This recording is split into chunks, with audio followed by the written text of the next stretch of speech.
So welcome everybody to this week's, Michelle's hiding off camera here. I'm trying to get her to move over. But welcome to this week's live show. We're talking about accessible excursions in Alaska. And we've got, we've got a cruise coming up. And so what I was doing today, just to kind of think about it, was looking at what Princess offered. And the one thing I was surprised is there seems to be quite a few more excursions offered that are accessible and flagged as accessible than we've seen in the past. We start today we'll start going north. We'll start with Ketchikan. Oh, hold on. We didn't mention to put your comments in the chat, questions in the chat, and where are you watching from? We're at home in Central Florida, and we'd like to know where you're from. Yep. And we have a comment, so let's see. We have, very good. I'm not sure what that is for. And, let's see. Hey, okay. Pam. Hello, Pam. Hi, Marvin. Nice to see everybody. Yep. I'm glad you guys could make it. I'm still having I am still banned from Facebook, so I can't host the live thing on Facebook, which is why it's all on YouTube tonight. Still one more up on the top. And then, Pam's from Nova Scotia. Yes. Okay. Let's pick next one. Okay. All right. So what we're going to talk about tonight is our options. Yeah. And so in Ketchikan, again, we had some nice options. Hit share screen. I know how to do this. Share screen. Entire screen. Oh, sorry. Okay. There we go. Okay. All right. Okay. So here is what the screen looks like when I log into my Princess account, and it shows me the excursions for, trying to figure out how to go to the wish list. But this is what it looks like. You can scroll through. It's a pretty nice system, really. Like the top, you can see you check in your whatever. So what I did was clicked on excursions. And I'm trying to find out if I can find my wish list, but I don't see how to make that. Down a little bit. Let's see. Oh, maybe I can put my wish list here. No. Okay. I made a wish list, but I haven't figured out how to use that yet. Okay, so we'll scroll down through it. But the nice thing is they have a lot of these excursions. Oh, well, I want to talk about them as well. Okay. That are both as available as an accessible excursion and a non-accessible excursion. So maybe you can zoom the camera out and we can both show. Can't do it. Oh, can't do it now. Okay. All right. So this one is pretty nice. This Great Alaskan Lumberjack Show is something I've never done. It's not too pricey, so I'd really kind of like to get it done. I've been there like 3 times, never seen it. And so this is something that's one of those things that most everybody does when they go there at least once. And it is accessible. That one is accessible, which means it should have an accessible van to take you over there. Or no, actually, you just roll over because it's very close to the port. It's about 2 blocks. If you get off the ship, come off the dock, it'll be to the right about maybe 2 blocks. Oh, okay. So, but we've never done it. And the next accessible, you can see these different ones they have that are not accessible. A lot of these that are not accessible, if you stayed there, on your own for a while, you could, probably get there through maybe public transport or through, if you rented a car, if you were there for a while. Here's another accessible one. This one is not, I guess if you were there alone and you wanted to feel safe, you could take a tour to do this, but really all of the city's just right there. I've pushed myself through these streets many times, and Ken's pushed me in a regular wheelchair. I've also taken a scooter through there. I'm not sure that you really need someone to do this for you, to show you this. But like I said, if you've never been there before and you're on your own, this would be a great option to feel like you're with a group. And let's see, another comment. Oh, and Marvin's from Michigan. Okay. Very good. All right. And then, so then there's a couple here that are not, this one's accessible, either accessible or not accessible. And this is another one I haven't done. And it's the native village. I think that's out a little bit farther, right? Yeah, it's a little bit out of town, but again, they have it available as an accessible or non-accessible. It's really low priced. You can also, this is another one that if you're game for public transportation, you can get out to the Saxman Native Village. But it's nice that it is wheelchair accessible. It's one of the more cultural things that you can do there. There are some other things that are a little higher on my priority for our next trip, the September trip of 2024. Because I've never seen the axe throw either. The axe throw is evidently a slightly longer lumberjack show than the other one. If you've never been on a duck tour, you might like to try one there. And we've never been to the totem, so that's why I wanted to do the other one that was farther up.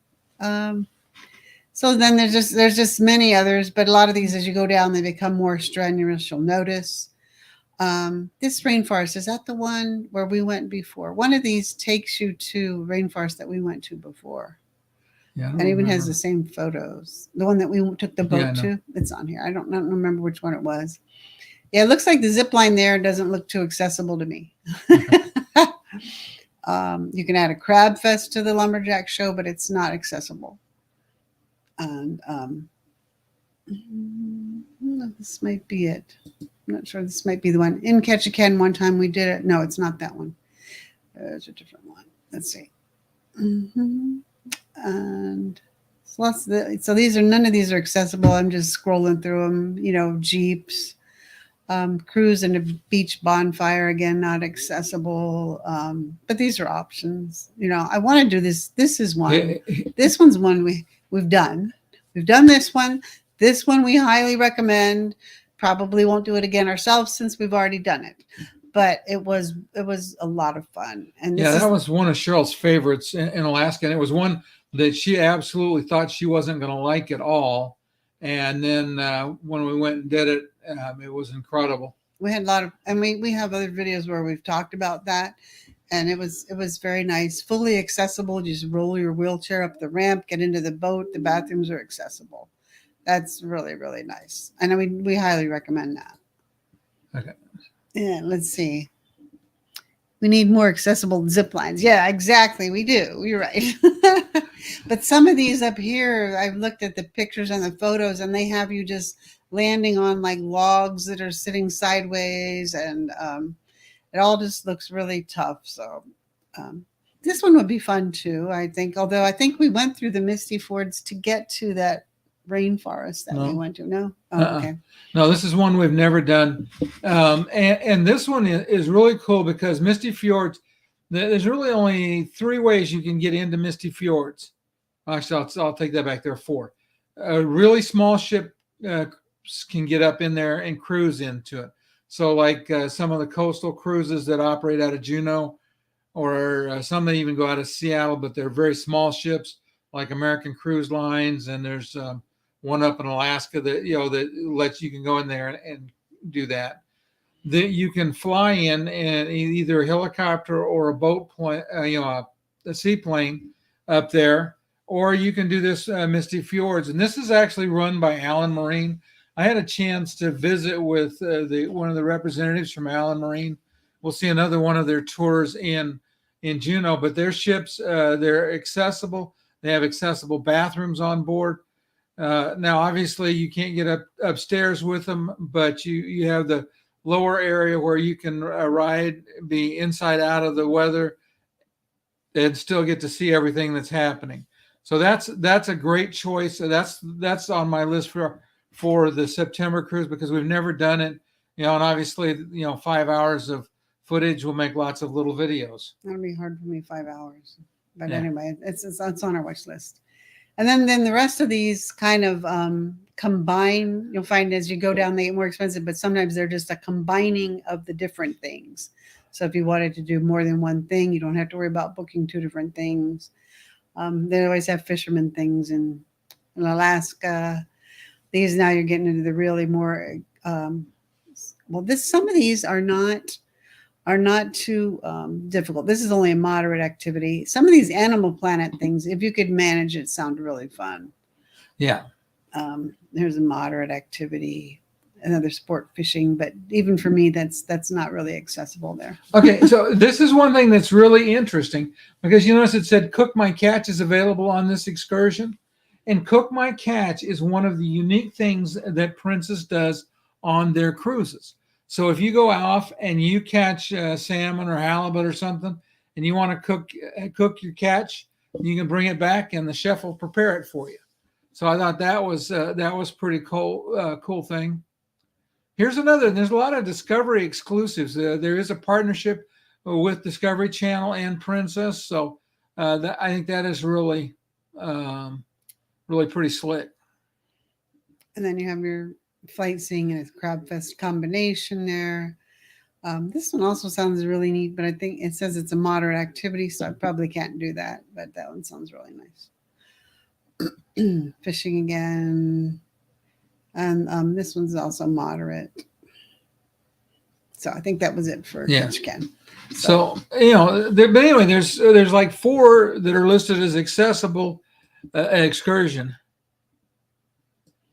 Oh yeah, I'm looking down at the notes too. Oh, here's some. Yeah, let's see. I'd love to.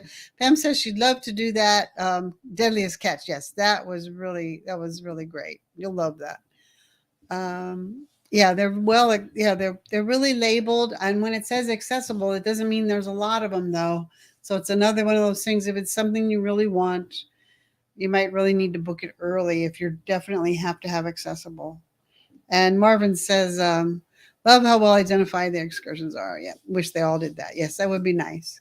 Yeah, and that was one of the things that struck me. That was part of the reason I thought this was a good topic for today, is because Princess does such a good job of it.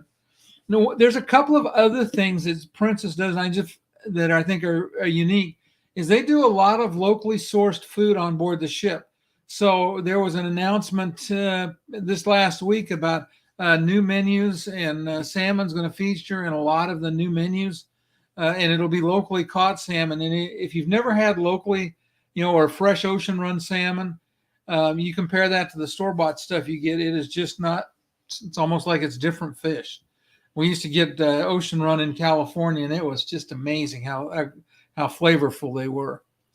But Juneau, so Juneau's our next port on the trip. You leave Ketchikan. Ketchikan's the farthest south, and this, one of the big things to see. And I would say this: should be a sense of urgency to see Mendenhall because it is fast evaporating. I was to where you can see it from the visitor center. There, it's going to get to where you have to take a canoe out there to see it pretty soon, or a helicopter.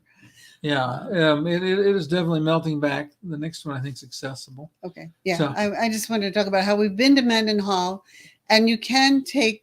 We took the city bus one time. Yeah, you can take the city bus is accessible, and you can take your scooter on the city bus and go to the glacier. So you're about a mile away, a little over a mile. Oh, that's right. The last city stop is about a mile, so you got to have a good battery on your scooter. You'll be having somebody push you, but you can get that if you're really, really on a tight budget. And you have someone with you that could push your scooter if you needed. Then and we've done that. And fortunately, we didn't need to push our scooter.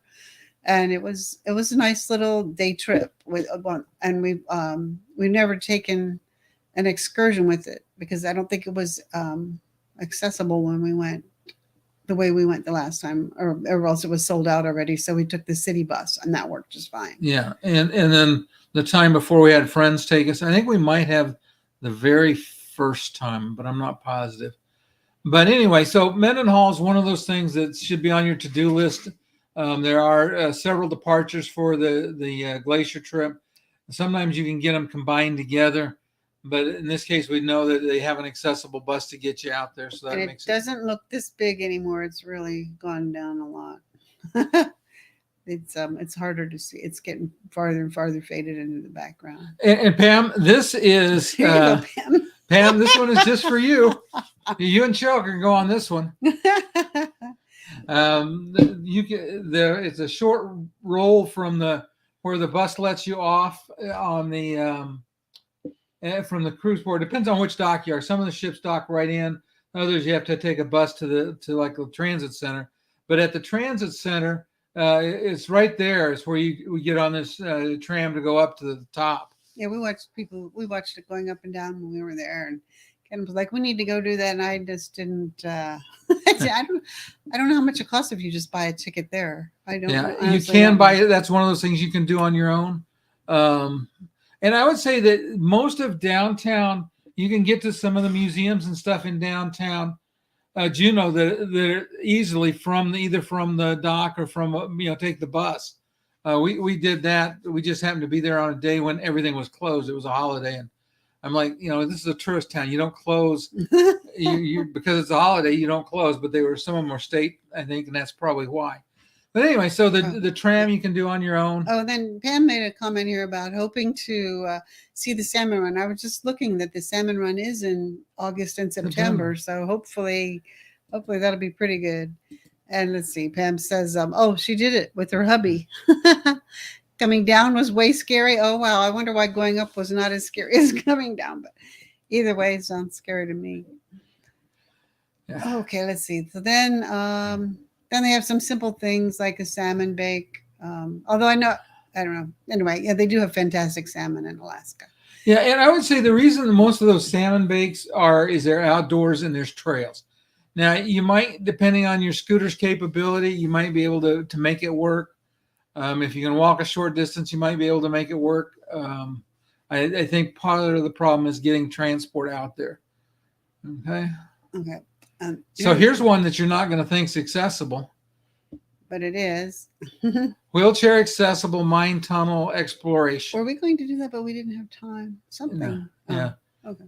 And this might be on our list when we're when we make it to Juneau. But I hate tunnels as much as I hate heights. So this is like, how deep do we go in on this little thing? Is this the one where you ride the little train in there? I don't know enough about it. We'll have to check it out, but it's fairly nicely priced. Now, and you do some gold panning. I will tell everybody this about anytime you do gold panning in Alaska and they guarantee you gold, you're going to get a sack of dirt. And in that sack of dirt, there's going to be some flecks of gold. You have to work your way to get to it. A lot of times, if somebody else has been panning in front of you, you can go back and repan what they dumped out because they might not have gotten all their gold. But it looks like fun. Okay, let's see. And Marvin says, we wanted to try the tram in April, but couldn't get help getting up the ramp from Royal Caribbean or the Port Authority. Wow. I don't know. That's a shame because we had, I was fine with my scooter. I got around town really, really well. And we went right by the ramp, but we were at the boat dock that was very close to the tram. Yeah. And it might depend on tide too. Oh, that might make a big difference. I suppose. Yeah. But with what I will say is with the wheel that the ramp's not a problem. Oh, okay, let's see. So I don't know if that was the end of the wheelchair accessible. Nope. We got one coming up. Forgot. I didn't count them. Yeah. Let's see. And so you'll notice that they keep a lot of these combined. These are more strenuous. The foodie walking tour now. This would be kind of fun if you're really into food. It doesn't say it's accessible, but honestly, the town is fairly accessible. So I don't know what's not. I don't know why they didn't list this as accessible. Maybe some of the restaurants are not accessible, or finding accessible bathroom might be a question, possibly. Segway ride, salmon fishing. Here's another one. There we go. Yeah. Okay. And so this one is interesting because this is another Allen Marine tour. And like I said, I talked to interviewed the young lady from there. She's like their VP. She's, I think, a family member. But this one, again, the ship that they use for this tour is accessible, and they arrange accessible transport from the dock to the ship. So again, it's a great place, and this is probably the best choice on this particular cruise for whale watching, because Ketchikan's not known for whale watching. Skagway's not. We don't go to Icy Strait Point, which is another place that's really good. But since this cruise is not going to Icy Strait Point, that makes this your best shot for whale watching. So if you want to go whale watching, that would be a place to do it. And Marvin said his scooter died, and so he had to use a wheelchair. Yeah, I'll tell you, some of the towns, well, the Ketchikan is really hilly, isn't it? Ketchikan's the one that's super hilly. That would be, you got to have your scooter in Ketchikan. Okay. And Pam says, "What a drag, Marvin! Only once had that happen at the back port of Epcot. It was a long push. Oh yeah, to the gate. Yep. But yeah, mine died in the middle of the. My scooter died in the middle of the park at the Asheboro, North Carolina Zoo. Yeah, and I had to go way up a hill. I had to push way up a hill to come down the hill. and to answer Melissa's question, when we say scooter, yes, that does include a power wheelchair. So like what Cheryl uses is the Wheel CI2. This will be our first time using it in Alaska, because the last time we had a scooter and it had fairly low ground clearance. This wheel goes over pretty good bumps, so it works well. Yeah. Dying in Juneau would not be good, Marvin. Sorry about that. Oh yeah. And so that actually brings up an interesting point, because most of the time on the cruise ships is either scoot around or special needs at sea. One of those two usually has rental scooters that are available on board a ship.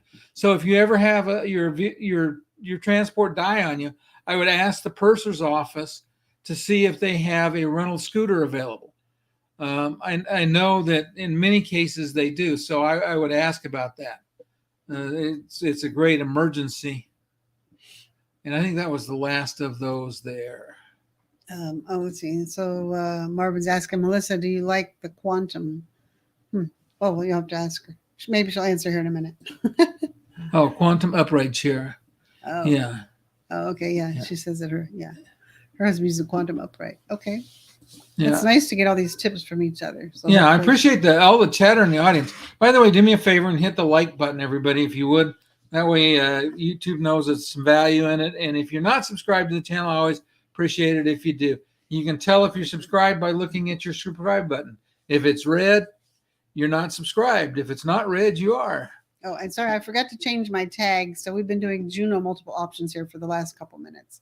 And then as you go down, I think the rest, I don't think anything else is accessible, but there's a lot of fun things to do there.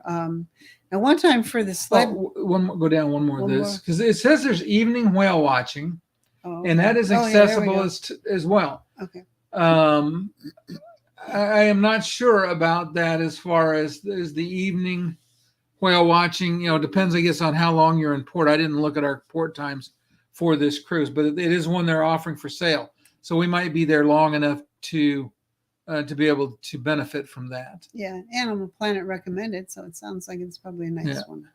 And then I think that might be it for what they claim to be accessible. Although some things, this is getting to be the. Oh, there is one other thing. It's not mentioned in here, but I'll share with you something that I found that I thought was pretty interesting. Just give me 1 second to find it. I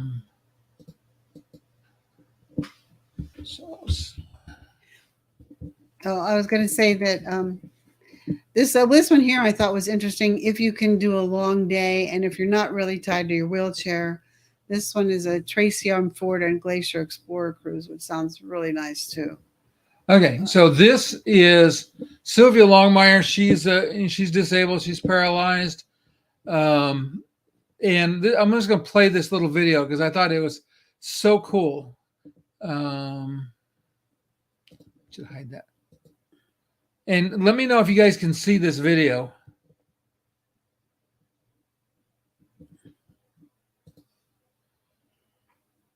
Yeah, they should be able to because we can see it on the screen. Yeah, you can see it. So watch this. This is in Juneau.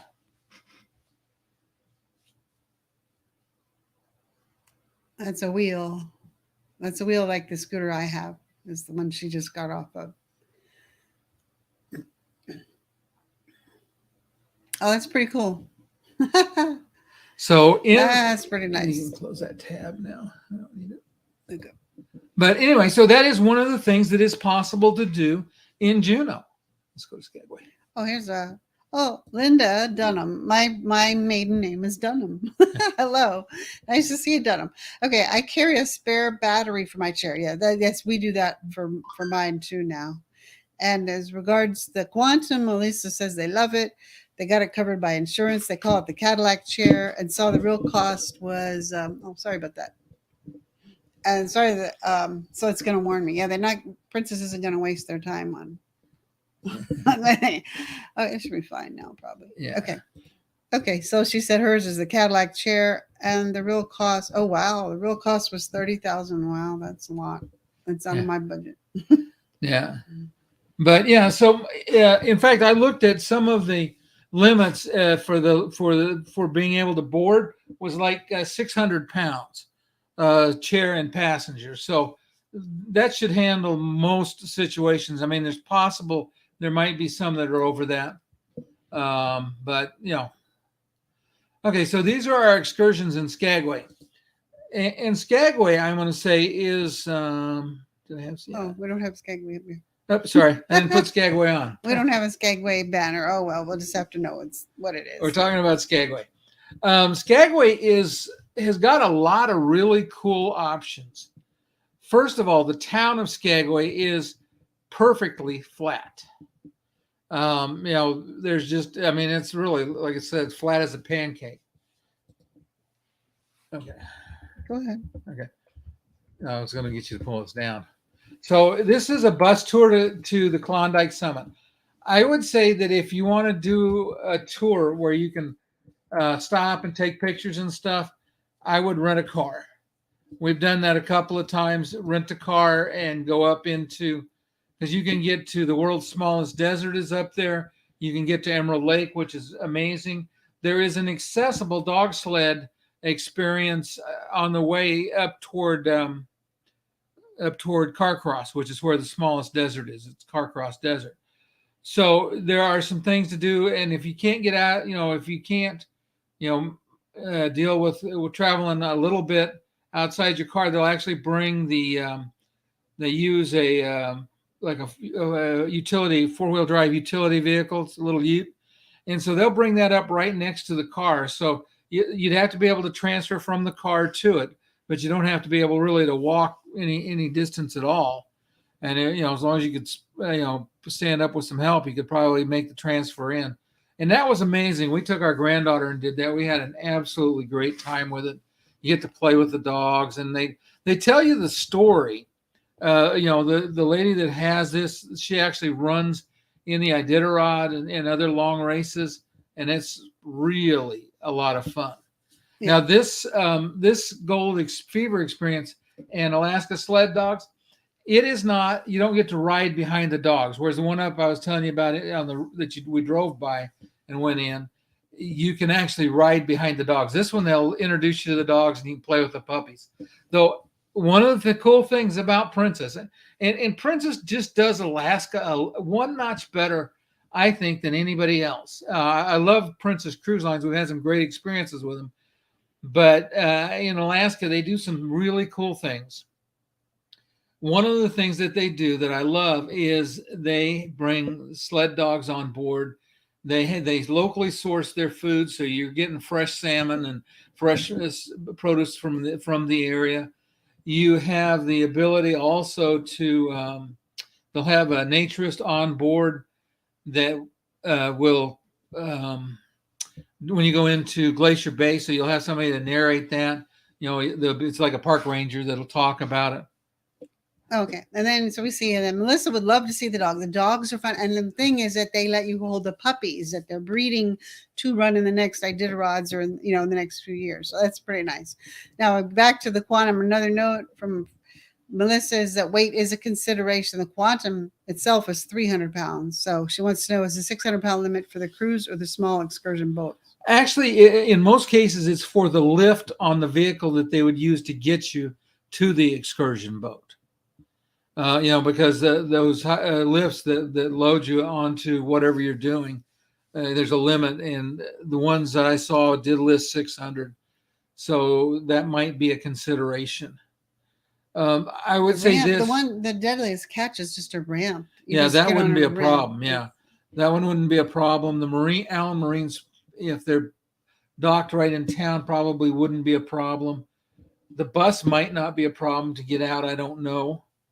The train in Skagway, that might be a problem. I don't know what the weight on it. Yeah, because my thing with the batteries probably weighs we'll usually carry 2 batteries. So mine's probably weighs like 130 pounds, and then my weight's like 175. So I don't. So we don't really know the higher weight limitations of a lot of places. Yeah. And Melissa, what I would encourage you to do is, if you have an interest in some of these, I would contact, and if you need some contact information, let me know. I have it for all of these companies. I can share that with you, and you can reach out to them, because I would ask them that question. I would tell them exactly what you think the weight is, and see, if that's going to be doable or not. The other possibility, and I don't know your husband's situation, but it might be an easier option for you to rent a scooter that's lesser, or a power chair that's lesser weight, because they're typically going to be super maneuverable. Now, I understand that if your husband's got a custom chair that just fits him and he needs that, that's not an option. But if like Cheryl's wheel is a power wheelchair, but it's lightweight, it's easy, we can gate check it, so she drives it right up to the door of the airplane, and then she can take enough steps to get in and sit down. So it all, and that's why I say about, and I try not to make blanket statements that'll work for you, because everybody's a little different. So I would call, and if you need help, just reach out to me. I don't know if you already have a cruise planned, Melissa, but we're going in September next year. We have group space with handicapped cabins set aside for our group. So if you're interested, you could reach out to me. My email, I'll put it in the thing in the description, but it's ken@travelingwithachair.com. So it's pretty easy. Yeah, and I don't know where they do this one. I'm interested to know where they do this, because if it's in Skagway, maybe it's accessible, but maybe the building isn't. I don't know. I don't know why that one's not accessible, because you should be able to just take your scooter and go up to the Skagway Inn. I would think it's not. Skagway is not that big a town. Yeah. So some of these things may be more. I don't know if there was anything else here that was. Yeah, there is. Okay, I might have passed it, but I don't think so. I think I stopped at the first one. Oh, here we go. Oh, yeah. Yes, we've done this one. Did this one with a wheelchair, and it was very nice. That was really nice. So, but again, you can, if you drive yourself over the pass, you'll actually be looking down on the railway, because the railway kind of goes down between the mountains. Whereas if you drive up into the summit, then you'll be way up above it. Yeah, well, and you'll see it across the valley for part of it, and then part of it you'll be actually, the road kind of runs right above the tracks. We loved the train, and being train fans, it was a lot of fun. I would say this, though, that you will see more if you drive. Now, if you're a train fan and you don't feel like driving, and for Melissa trying to manage because we didn't find any accessible vehicles up there. So if you need an accessible vehicle, the train is probably a better thing for you. And it's very enjoyable. Yeah, I mean, it's a great drive. We took it right after COVID, and we weren't allowed. They stopped just short of going all the way up, right? And then we had to come right back, because they couldn't go into Canada technically. So, yeah, and I think this one is the 2 3/4 hours. I think that's the one we went on, where it's like an hour and change up, and it comes back. Okay. They turn around. There's a turnaround up there. It's beautiful. There's a place when you're driving and you can look out and see. Anyway, they tell you when to look for certain things, and waterfalls and lots of things to see. Okay. Yeah, I'm glad you can't wait to go, Pam. We are really looking forward to this trip too. And Melissa says, thanks. He uses the ramp on our mobility ramp without a problem. We do have a lighter power chair took to Europe. Yeah, that might not be a bad option to use. Yeah, just that gives you some breathing room for getting on the excursions. Okay, let's go down. Nope, there is, unless you went past it. Yeah, I don't know. We'll just scroll here for a minute. See, then again, they start. This is another one. If you're not afraid of heights, I've looked at the suspension bridge, but I didn't go out on it. Okay, and this is similar to what we drove up and did. Yeah, that one. Okay, this one says easy, but I don't know why it's not accessible. It must be the van they take. Probably, yeah, the vehicle. Zip lining. If you want some beer. It See, they run some longer tours there, but they're not accessible. This one looks a lot of fun if you're healthy. Let's see. Still looking. I think it's up closer Maybe to the I top. did. I don't know which one. There's a lot of them. You can see there's a lot of options here. See, some of them say easy. So, oh, this is the. Yeah. Oh, Yukon Adventure is the part that's not accessible, I guess, because the scenic railway is. So this one, I don't. The luxury class evidently doesn't have room for a wheelchair in there. I'm guessing. I don't know. Or we didn't book it, one or the other. No, I mean it's not accessible on here. Oh, yeah. Oh, unless it's listed up on the other one, maybe it might be an option under the other one. And helicopter. Okay, Go all the way so back up to the back top. up. Oh dear. Because there was a. yeah. Okay. Now scroll down. Let's go down. Down. Skagway is another town that these stories they tell you will be very interesting and a lot of fun if you like storytelling. But it's also a kind of a town where if you just want to do a little shopping, see some local things and some local artists' works, you can just get through the town. There are ramps up and down most of the corners of the streets. And they have great ice cream there. I'll say that. Okay. And now, so here you're going to have a madam give you a tour. And Pam, maybe your husband will go for that one. So this next one is accessible. So here's an accessible version of it. They take you, they have an accessible vehicle. You get to go along part of the Klondike Highway, but not all of it.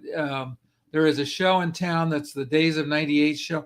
I don't know if we watched all of it or just part of it, but we did watch it a while back. But anyway, so that was kind of interesting. And again, you have a guided tour of the city. The city's interesting that the whole downtown is a National Historic District. It all dates back to the gold rush in 1896 to 1898, somewhere in that time frame. And so, like I said, it's really flat. Almost all the buildings are accessible. There's a lot of these buildings that are museum. The Red Onion Saloon, just one quick interesting fact about it, is it didn't used to be where it is. And when they moved it, they basically lifted the building up and put logs underneath it and rolled it to its new location. But somebody wasn't paying attention. And when they set it at the new location, they put the front door where they wanted the back door to be and vice versa. So they actually cut both ends off the building and turned them around and put them back on. So there's a seam in the floor if you go upstairs. So that's just one more thing to do. There was a real bad guy in town named Soapy Smith. It was just, like I said, this was a Wild West town. This was, as close to being as like Old Tombstone or those kinds of things, but it's a lot easier to get to because you just get off the ship and you can roll from the ship right into town or walk. It's not very far. You get to see a lot of cool. And regarding the tours with madams, and I had mentioned to Pam, maybe your husband will go for that. So she said maybe he will. Yeah. And then let's see. Marvin says that Skagway is our favorite cruise destination. Was disappointed Royal Caribbean switched it out for Icy Strait Point last minute. I actually really liked Icy Strait Point, but I'd been to Skagway several times. And so, and if you don't want to do the zip line, then that leaves a lot less, but I did, we took the tour we got a private tour of the cannery there at Icy Strait Point. We really liked it. Yeah, we liked Icy Strait Point. Cheryl wasn't a fan of the big tram, but other than that, she liked even the lower tram. She was fine with it. Like I said, Klondike is I think probably our favorite. And like I said, Head and Shoulders more accessible than anything else. Skagway, yeah. But anyway, so there's a lot of really cool things to do. Now, when we get off of the cruise, we'll be getting off. Actually, let's talk about two more places we go on the cruise. After we leave Skagway, our next stop is Glacier Bay. We're not ready for that yet. We go to Glacier Bay, and we spend a day sailing in Glacier Bay, and then we'll go to I think it's College Fjord is next. But one of the things that pull up itinerary. One of the things that's really cool, okay, never mind, about where Whittier is, because we'll actually spend the day cruising around College Fjord. There's 26 glaciers in College Fjord. So we're going to get up close and look at all of those fjords up close and personal. And I mean, all of those glaciers. So you'll have Glacier Bay where there's a lot of glaciers. You'll have College Fjord where there's 26 more glaciers. So you'll have more glacier viewing opportunities on this particular itinerary than just about any others. And then when we finish cruising in College Fjord, they'll dock in Whittier in the middle of the night. And then we get off in Whittier at like 7 o'clock in the morning to catch the train. From there, we're going to head north we'll take the train up to Talkeetna and get, I'm sorry, I was just reading the message. Oh, I'll read the message then. We're going to stop to look. We just got back from Royal Caribbean Quantum to Alaska. Oh, wow. Loved it. However, Skagway was taken off due to rock slides. Ketchikan was great. Juneau was a little tricky. Thank goodness I had other people to help. Oh, yes. Yeah, Ketchikan is very hilly. And then, but also, yeah, they are. I remember reading that the rock slides, because where they docked, it's just this huge rock hill right there. And they've had, wired fencing or whatever to hold it back, but I guess it's washing down or something. So I know they have plans to fix that. So they've got over a year to fix it for us. So I think that'll be done. Well, and in our case, Princess doesn't dock at the one that's most at risk. So the odds are good that Princess hasn't changed any itineraries this year that I know of. So I'm pretty confident that we'll get to do Skagway. And for those of you that like Royal Caribbean, we like Royal Caribbean too. But I would say that Princess is a notch up. I love their little medallion app. You walk up to your room and your door unlocks for you. You're sitting on the deck and you want coffee. You go to your app on the phone, tell them you want coffee. Is our ship a medallion class ship? Yeah. Okay. And then, so Marvin says that they were on the Quantum. They loved Alaska, but the ship was a disaster. Maybe you can let us know what the problem was with that. Yeah, we haven't been on a Quantum class. That's one of the few classes on Royal Caribbean we haven't been on. We'll have to put that on our list. But anyway, so we'll take the train we get up on the train right away. We get into Talkeetna about noon, and we have like a full afternoon to explore in Talkeetna, and we're staying at the Princess McKinley Wilderness Lodge. So we're staying at a Princess property. Now, once we get off the ship, meals aren't included, so you got to budget some money for that. But you'll have the chance to go, and there's, around the lodge, there's a lot of stuff to see and do outside. Out of Talkeetna, there's flight seeing, there's some river things. I'll see if I can find a list of accessible activities. Maybe next week we'll do that, as if I can find some. We'll talk about accessible activities in Talkeetna. The next morning, we'll get on a bus, and we have like a 2.5-hour ride. And again, the bus will be accessible. 2.5-hour ride to get from Talkeetna up to the Denali Lodge, which is on the other. Basically, Talkeetna is just south of Denali. The Denali Lodge is just kind of north on the Fairbanks side of Denali. So you get to see two different sides of Denali if we hit good weather. Colors should be turning. And in that area, we'll also have quite probably a chance to see the Northern Lights. I was talking to a gentleman in Fairbanks, and he said, anytime after about the 20th of August, you have a shot at seeing the Northern Lights. So we'll have several nights to do that. We'll have a half-day trip into Denali. When the half-day trip is over, then we'll head from Denali up to Fairbanks. And in the afternoon, we get to Fairbanks. There is a riverboat there that is fully accessible. You get a chance to see what life on the river was like. And it's interesting, the history of this company. I did an interview with them, and it's fascinating. It's on the channel. But the company that runs it today, their grandparents, the older family members that are running the company, they have like, let's see, it would be a 4 generations of the family have worked in that. But it started back in the time, right at the turn of the century, when the gold rush was kind of tailing off. But they would run down the Yukon River all the way to the coast and bring supplies up back and forth. And they'd go up almost as far north as Lake Bennett. So you'll get to see and hear a lot of that kind of information from them.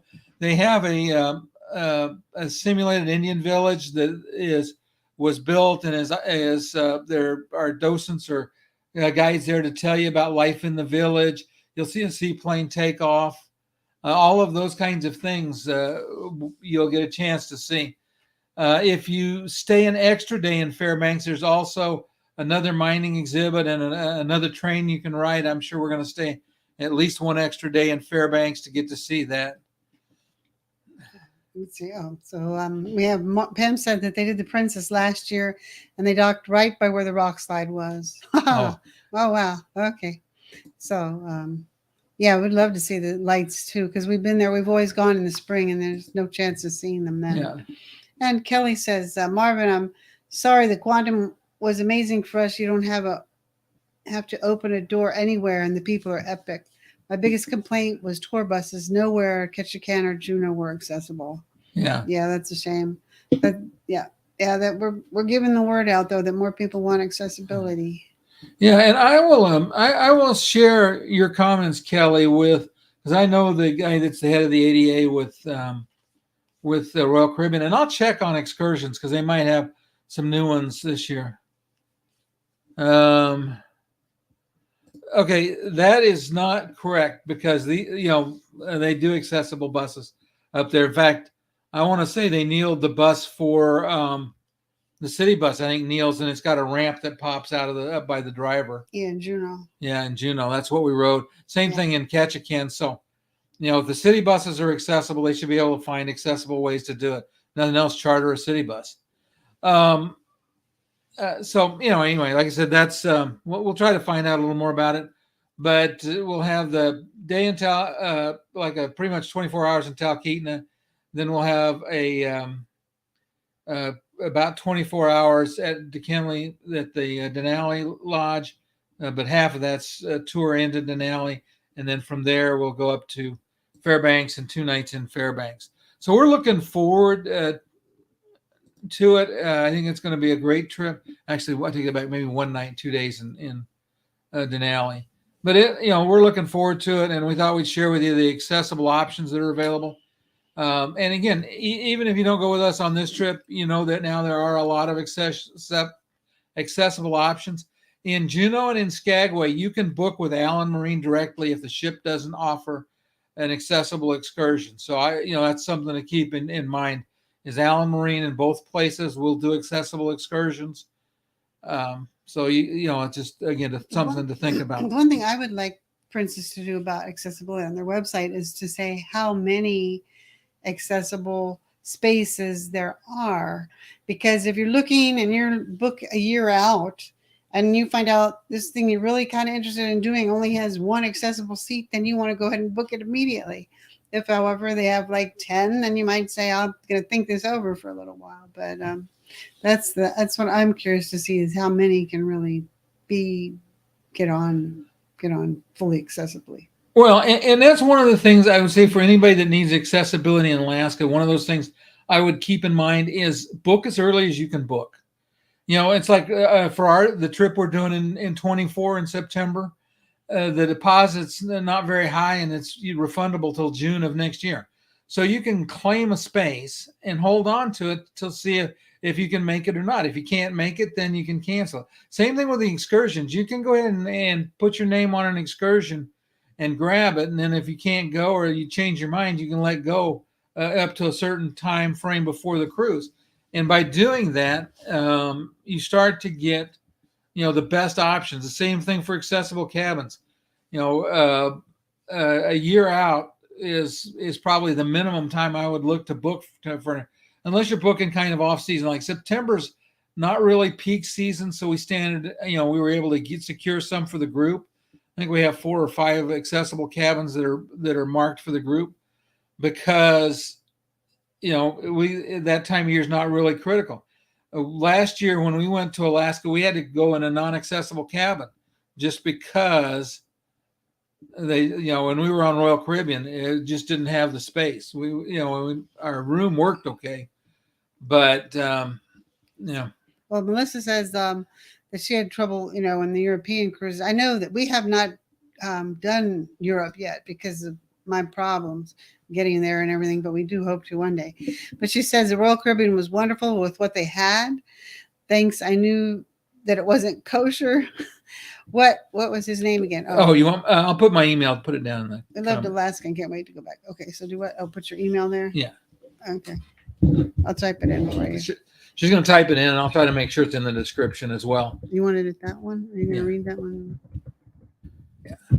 But yeah, we love Alaska. This will be our 4th trip coming up next year to Alaska, and I'm sure that won't be our last trip. You know, as long as we're able to travel, I tell people, if there was only one cruise for the rest of my life I could take, it would be Alaska. It's so incredible.